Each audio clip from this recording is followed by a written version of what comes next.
Welcome to Loco Gringo Mexico, the place where we transform a tourist into a traveler, because you deserve to see more of the world than just what's in a guidebook.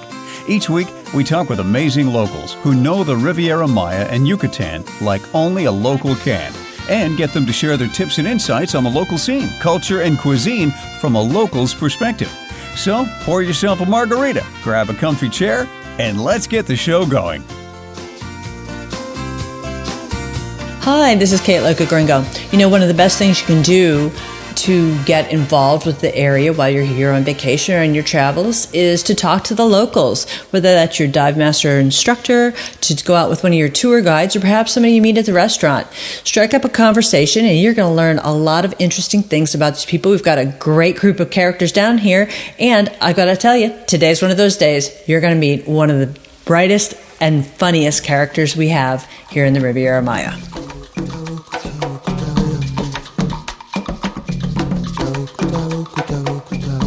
Hey everybody, this is Kay from Loco Gringo, and I gotta tell you, I'm pretty excited about today's guest.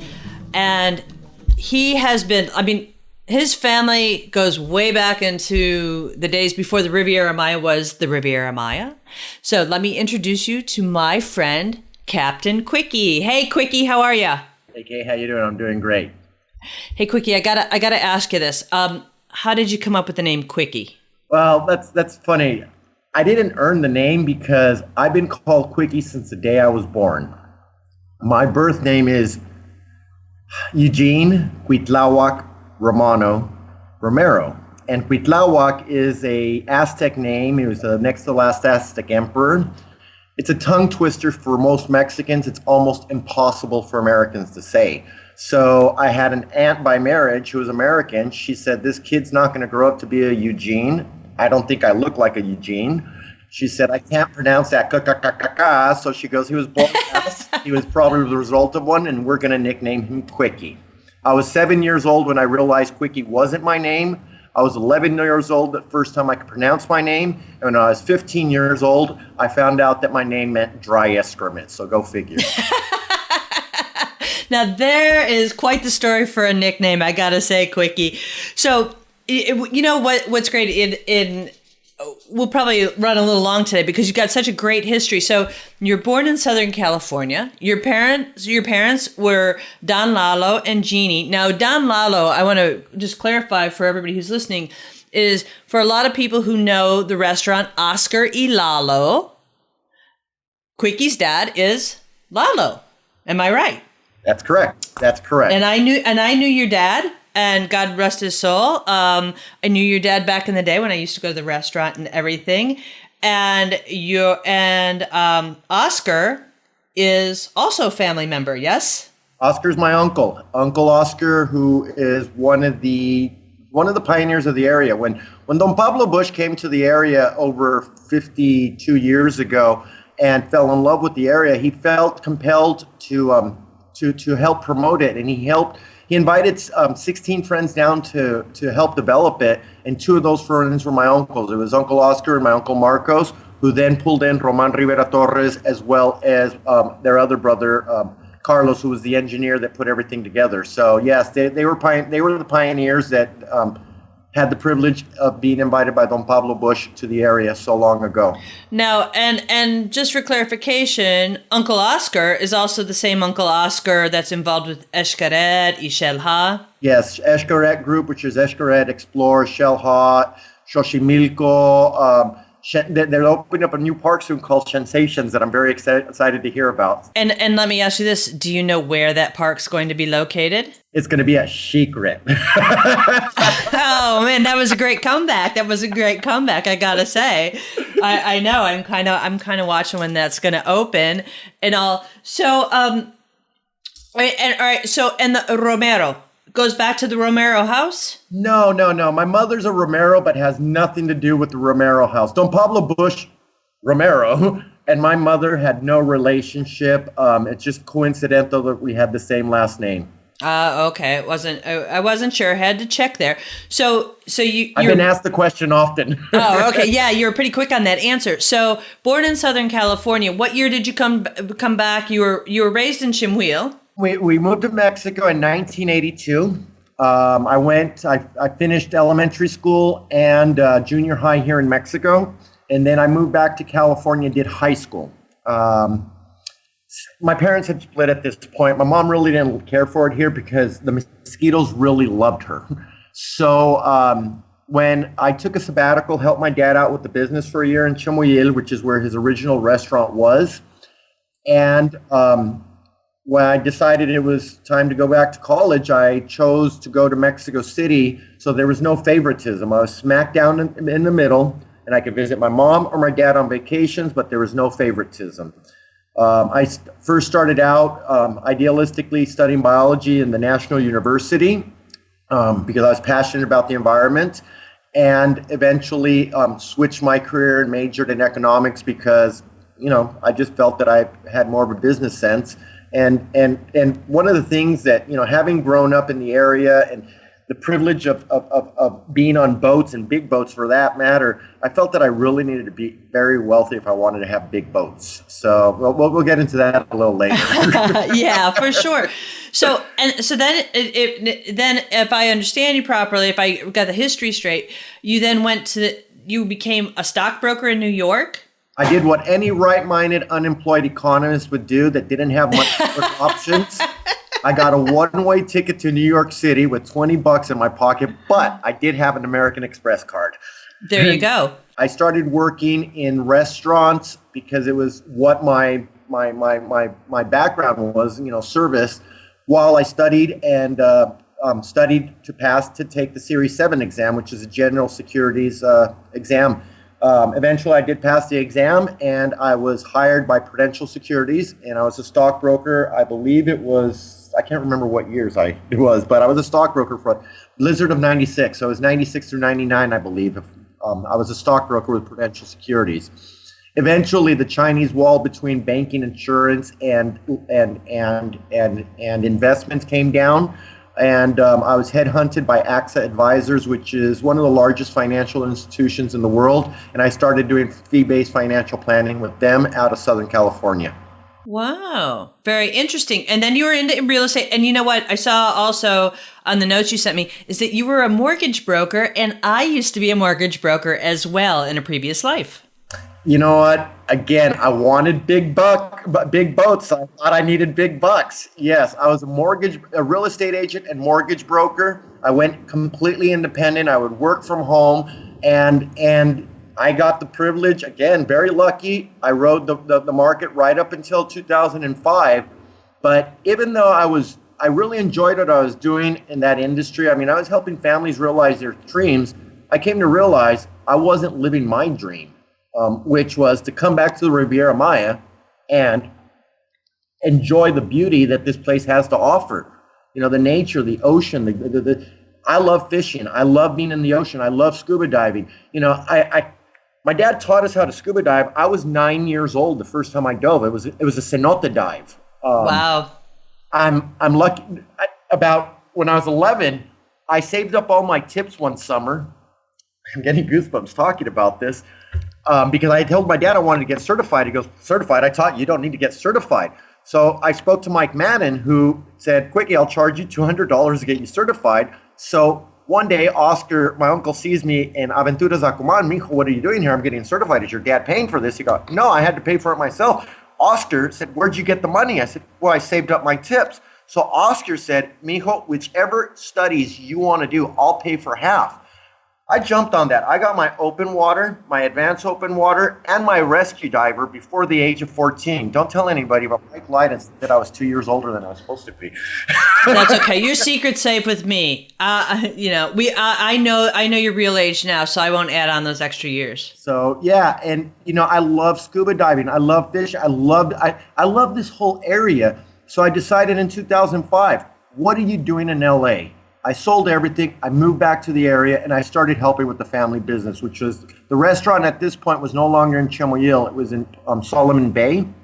And we had, Oscar and Lalo. There was Adventure Tours, the tour guide. Me and my brothers, when we were kids, we started this whole jungle snorkel tour adventure. We were the first people to take people to Yalku for snorkeling. We were amongst the first people to take people into the bay to snorkel. We opened up a shop in Tulum, and the day trippers that were coming down from Cancun just to visit the ruins, we'd ask them, what are you guys doing? What is there to do? We'd jump in their car with a bunch of snorkel gear, and we'd show them the place, the area. So that's how the Snorkel and Jungle Tours company started 28 years ago. It's amazing. I mean, all of us moved down there because the environment's just so incredible. We fall in love with it, and we have a passion. And a lot of why I do what I do and why you do what you do is just we have a passion, and we want to share that passion for the area that we live in, that we find so magical. And it's just. I just from talking to you and knowing you is that our love is so great that we just want to share that because it's just wow, man, this is just so cool. You really, if you're alive and breathing and you're in the Riviera Maya, there's some things you just really want to do so you can kind of see it throughout, try to get people to see it with a bit the same vision that we have, yeah? With a lot of respect, because at the end of the day, we're just guests on this beautiful place that's going to be around a long time. Absolutely. One of the objectives with what I do is try to raise consciousness because, I'm not going to be a hypocrite and ask people not to immigrate here because I'm an immigrant to here. But if we are, let's do it in a respectful and sustainable manner. It's something that, I may have opinions of other, industries, but at the end of the day, they raise consciousness. And that is what matters when we could help people that come to visit the area to understand the fragileness of this ecosystem and that we're just part of a bigger picture. Yep.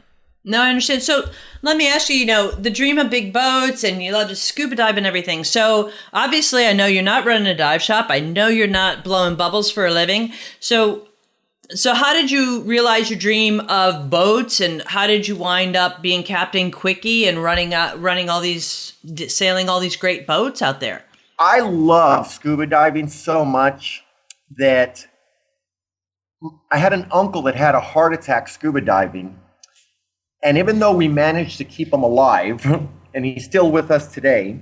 Thank you. I did not scuba dive for 6 years after that. Oh, I'm sorry to hear that. Because I got scared. And for something that I love so much, I did not want to risk it again. So I practiced scuba diving, and it's funny because I'm actually taking my dive masters next week. I can't believe you don't have your dive masters. I've had my rescue diver since I was 16 years old. I'm 44 years old and never proceeded with it. Although I do say proudly that Mike Madden was my original dive instructor. Steve DiCarlo was my cavern dive instructor.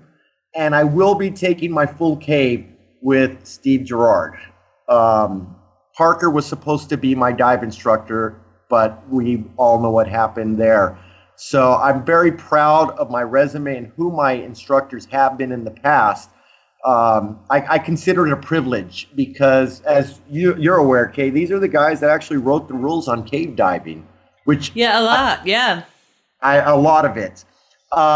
How did I get into boats, though? I just wanted to go fishing. And, when my dad passed away 7 years ago, even though there was family businesses, the restaurant at this point was on my sister's property, I wasn't going to fight over what was on her property. My brother Eddie had worked with my dad for 28 years with Adventure Tours. I wasn't going to fight with him for that. And I love my siblings, but I can't work for my siblings. I could work with them, but not for them. So I just kind of stepped back. My dad taught me how to boat when I was a kid. We used to go fishing every morning to catch fish for the restaurant. And by the age of 11, he was actually sending me out with tourists to go fishing, which is unheard of today. This would not fly in today's world. So I decided, you know what? My brothers do the snorkeling tours. They do the jungle tours. My sister has a restaurant. My dad had given me his boat. I got his boat. I did some upgrades and I started doing some fishing and snorkeling tours. And eventually I hired a captain for my boat. This is how Captain Quickie started. And I worked my way up. I was captain a 52-foot Viking, which is a pretty nice luxury sports cruiser, let's say, for a private gentleman. And he would come. It was the best job I ever had. He would fly down here every 3 weeks, fish for 3 or 4 days, and then I'd get to leave on the boat. I was earning American salaries in Mexico, and then all of a sudden we got greeted by the swine flu, and the gentleman wanted his boat back to the United States. So I found myself unemployed overnight. There were no tourism, and then as an economist, I saw oil trading at $136 a barrel. I said, this isn't going to be good for the fishing industry. I decided it's time to learn how to harness the wind. So with my captain's license, I approached the largest catamaran in the Caribbean, hoping they would make me a first mate, and they made me the bottom deckhand. And which cat was that? That would be the Riviera. She's an 82-foot custom-made racer. She ran I've around seen her twice. And when she was retired 14 years ago from the race circuit, the owner asked how he could make money with his boat. He converted her to a day cruiser.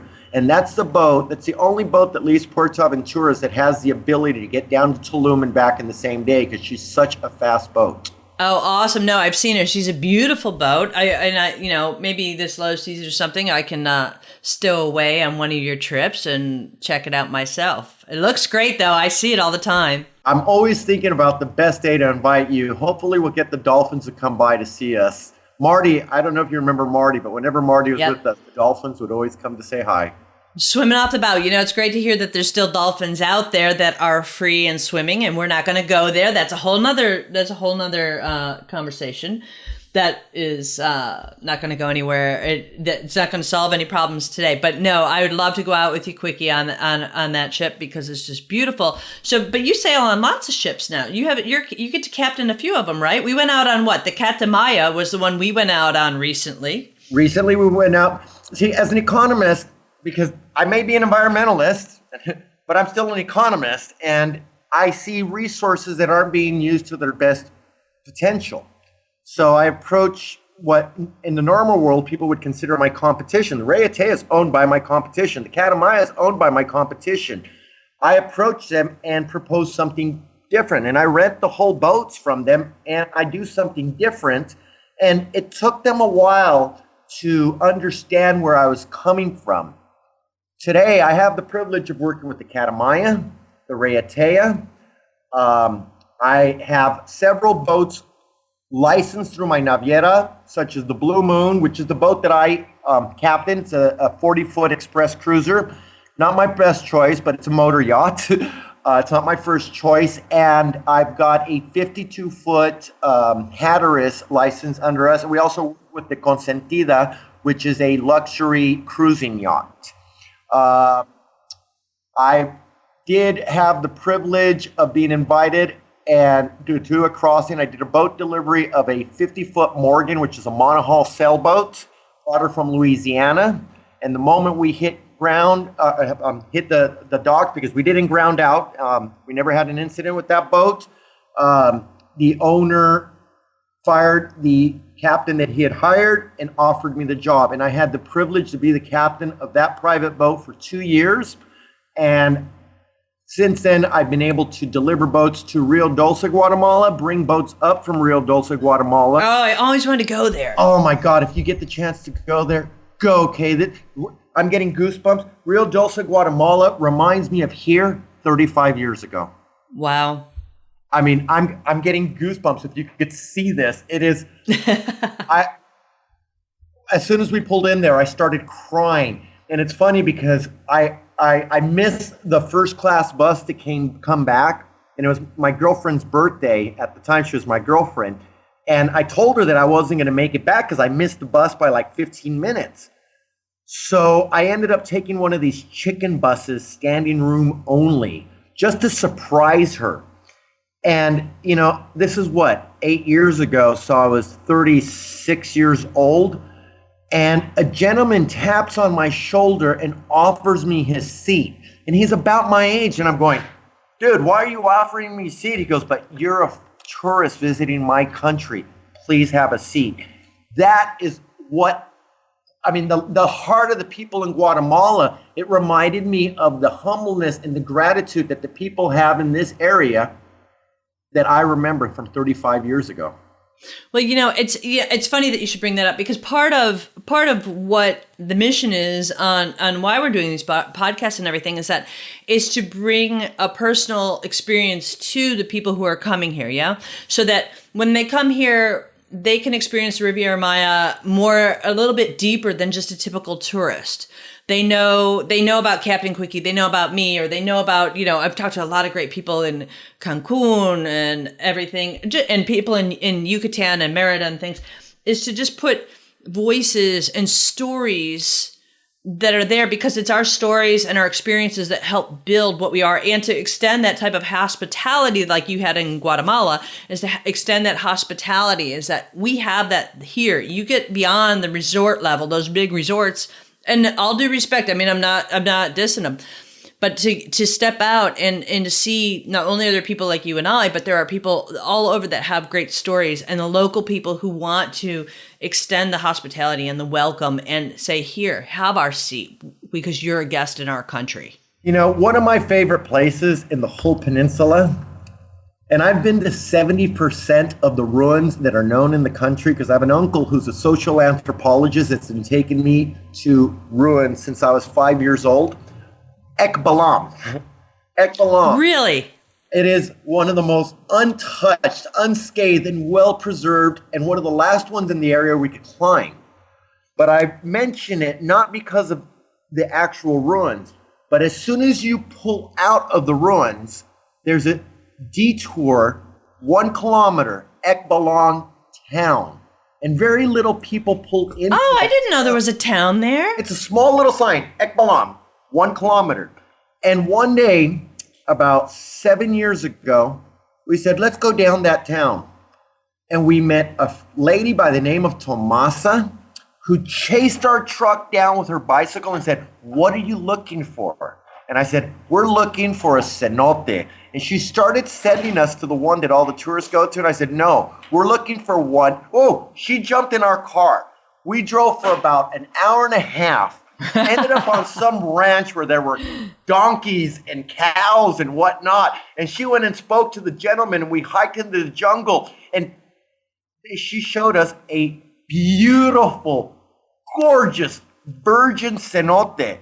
And every time I go to Ekbalam, I go back to look for our friend, because that was just off the beaten path, unplanned. And that's really what we try to reciprocate with our businesses. We don't want our guests to feel like tourists. We really do want you to feel like you're hanging out with friends that happen to be locals. Exactly. Hence your website. What is it? Localquickie.com. There's a plug for the website. But no, I mean, that's the honest to God truth. And you know what I will say, since you brought up Ekbalam, and I always tell people, especially if you're a foodie, is you need to stop in Intimo Zone to have smoked meats. Their sausages, their smoked chuleta, pork chops are absolutely great. But Intimo Zone, I always stop to buy meat. I like the holes in the wall. I like to stop at those places that you normally would not stop at unless you knew it was safe. Oh, no, exactly. And did you ever notice in Intimo Zone, and I just drove through there a couple weeks ago, is that they've got smoked meats. You come into the south end of town and smoked meats, and then at the very end, it's furniture and wood crafts and everything like that. So it's really interesting how 3/4 of town is smoked meat products, which are absolutely just tasty. And then they have some really great old Caribbean style furniture made out of like chichem or poison wood and all of those things. And I just think Intimo Zone is definitely a nice little break for a beer, a little smoked meat, and just to poke your head around in. And we won't get the comforts of home. But guess what? We're going to see the part of Mexico that I fell in love with 35 years ago. Exactly. So, okay, I'm gonna have to put you on the spot here, Quickie. So we've got Ekbalam. Give me another little favorite spot. I feel horrible because the last time I did that, look at what happened to Aquamal. Hey, I hear you. No, I hear you. I get it. But you know what? Yeah, but here's the thing: is that we want people to appreciate it. You know, awareness.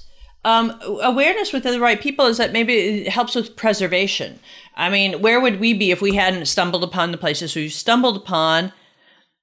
Is awareness and appreciation, and that's more of it. I mean, I certainly don't want to see tour buses and everybody unloading and stuff. But to have people go there who can appreciate the culture and the experience. So come on, turn me on to a couple of some faves. I'm gonna share with you 2 beach locations. One of them is, I don't drink anymore, but I have a lot of friends that do. And one of the best kept secrets, a beach bar in Tulum at the beach known as Zazil Kin. ZAZIL-KIN. They still have 25 peso beers on the beach. No way. And they have a happy hour. Wow. I believe it's from 12 to 1, the happy hour. Maybe from 12 to 2.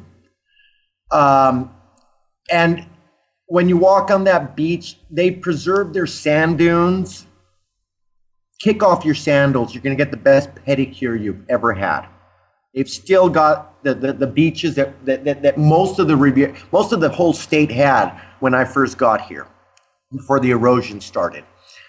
Another one, and I'm kind of very, very happy that this is private property because they charge 100 pesos for people to get in. Yeah. Now, are they open now? I mean, they open, they close. They open, they close. Right now, I believe they're open. I went there, I want to say about 3 months ago with some friends who I forgot to say, don't post these on Facebook, please. And it's become a little popular.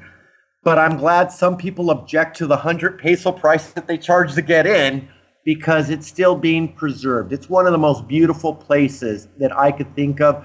It reminds me of the Caleta when we moved here in 1982. We lived in Chacala Caleta, which if you could get there, they're about to develop it. Trees, try and get there.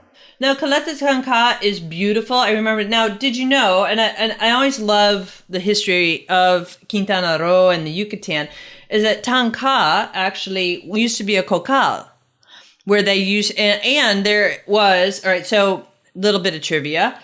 All right, you know the ruin that's on 307? You drive by the little ruin right there? Absolutely. All right. In that ruin site, there are at least 40 buildings in that ruin site. I had the plans, the original plans by the archaeologists they had published some. I have a first edition somewhere.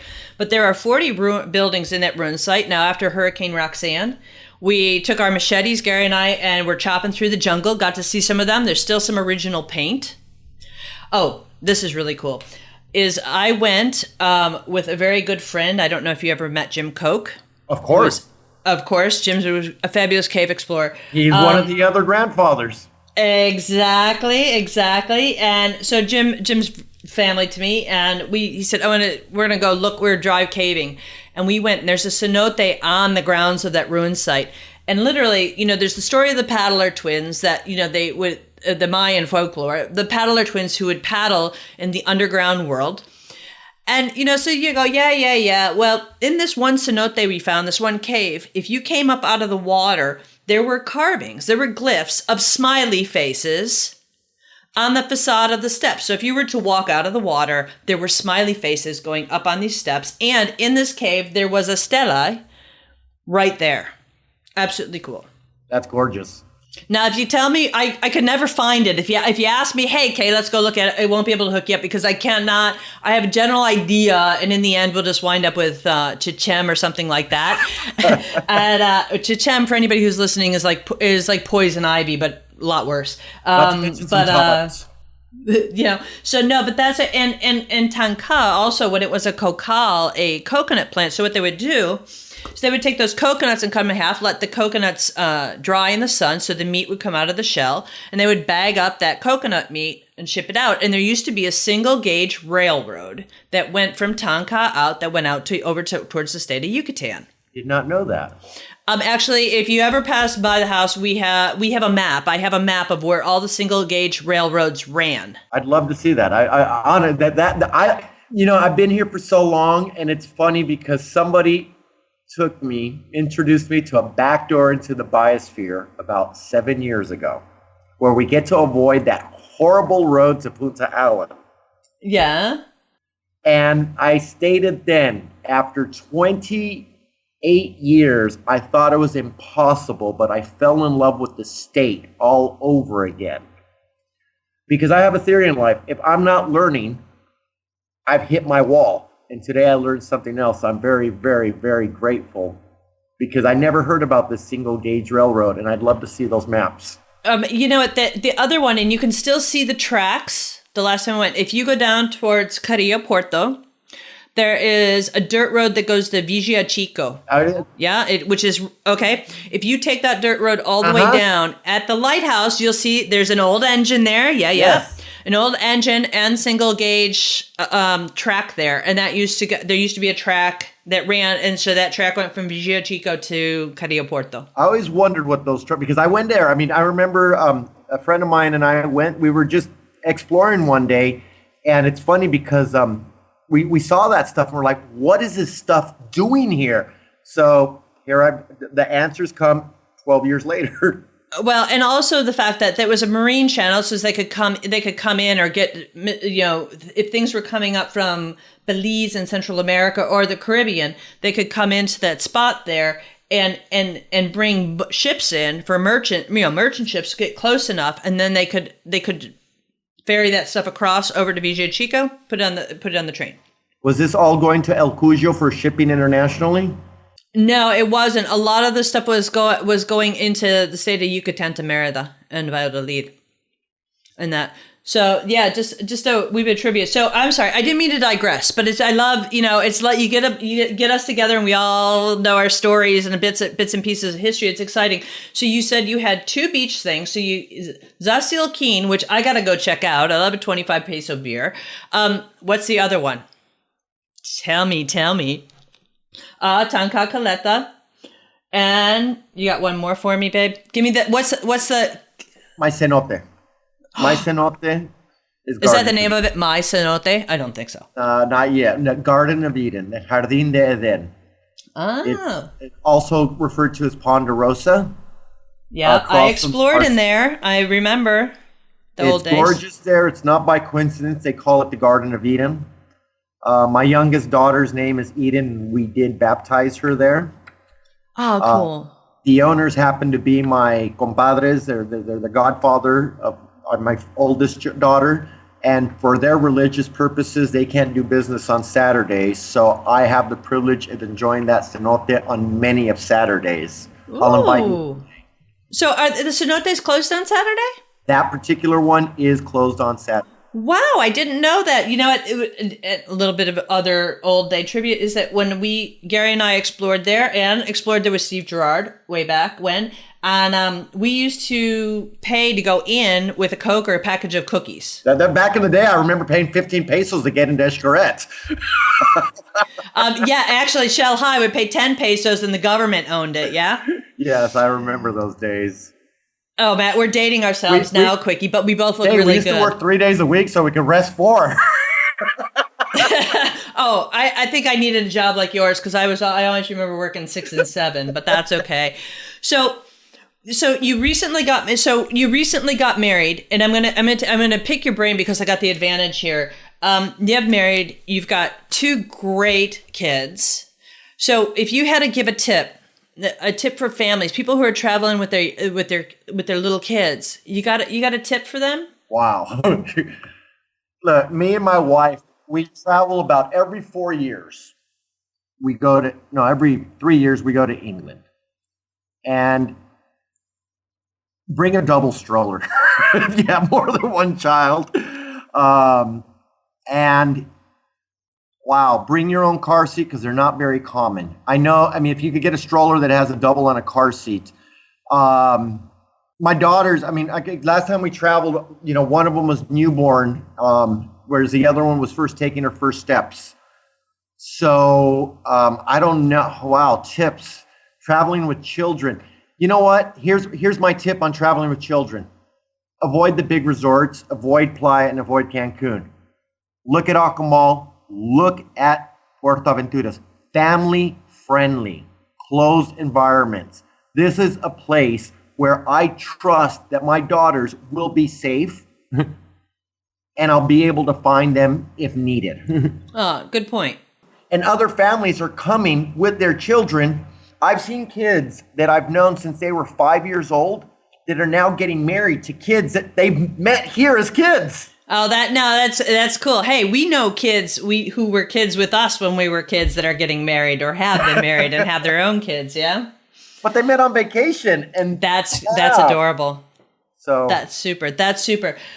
Well, Quickie, what I'm going to do, I hope that you will come back and talk with us again. I love sharing stories with you, and I definitely, maybe we need to do it also on the high seas. So tell me this, Quickie, or share with everybody, where can they find you? Where can they go sailing with you, and share the adventure and your journey? Hey, look, before I do that, I do want to make emphasis on one thing. Go for it. I'm gonna blame somebody for behind the success of my business, and that's the brains behind the operation. My wife, Amy. Ah, sweet. She's the person. She's the first contact. She's my office manager. She's the logistics. She's reservations. She's taken half of the business that I don't like to do, and does it exceptionally well. Without her, I'd be lost. Ah, we love you, Amy. Oh, you have no idea. Now, the funny thing is, she's the one that named the business Captain Quickie. It wasn't Captain Quickie. And when she was 7 months pregnant, I used to bartend by night to meet people to take them out on tour by day. She said, "You're not bartending anymore, son." And I said, "But that's my local." And she goes, "We will rent a Local Quickie." And that's how the name of the business came up. We are Local Quickies. And you could find us Yelp, TripAdvisor, Loco Gringo. Woohoo! We are listed. We are all around. And thank you very much for everything that you and Gary have done to the area and your great team. Oh, thanks. Thanks so much, Quickie. No, it's I love talking to everybody, and as I've really taken to getting in podcasting and bringing people, is that I've just so enjoyed the stories. There's so much talent, so many great stories, and so many incredible people that really make up the Riviera Maya and the Yucatan in general. And it's just wonderful to get the opportunity to talk to people such as yourself to go, man, this is great. This is why we do what we do and love it. And so I hope that we have time to come and talk again and share stories and everything. And let me put in a big plug here. Quickie is also, find him on Facebook. If you can't find him on Facebook, you can always email me, askkay@locogringo.com, and I will turn you on to Quickie. He's a great friend of mine. I can't recommend anyone more when it comes to going out and adventuring along the coast, on the high seas. Well, actually, you don't want high seas because then you get sick. No, but smooth sailing adventures. Has beautiful boats for any size of group and everything. So I can't say enough about Quickie. You need anything, please contact Loco Gringo. If you can't find Quickie on social media or on the web, we can turn you on to him directly. So, Quickie, hey, thank you so much, baby. I will see you soon. Happy season following winds. Ciao, ciao. Bye.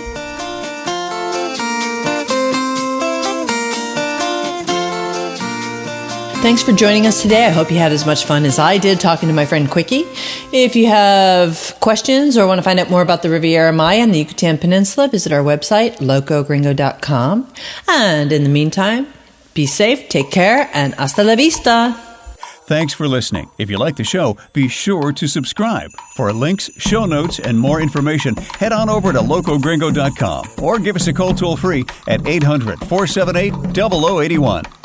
Porque se tragó la luna, estaba enferma la rana, su madre soba que soba, dedos de pluma la panza, pensó ranita que luna era una toronja blanca, y aunque la luna es de leche, la leche estaba cortada, croa, croa, dedos de pluma, croa, croa, dedos de agua, croa, croa, dedos de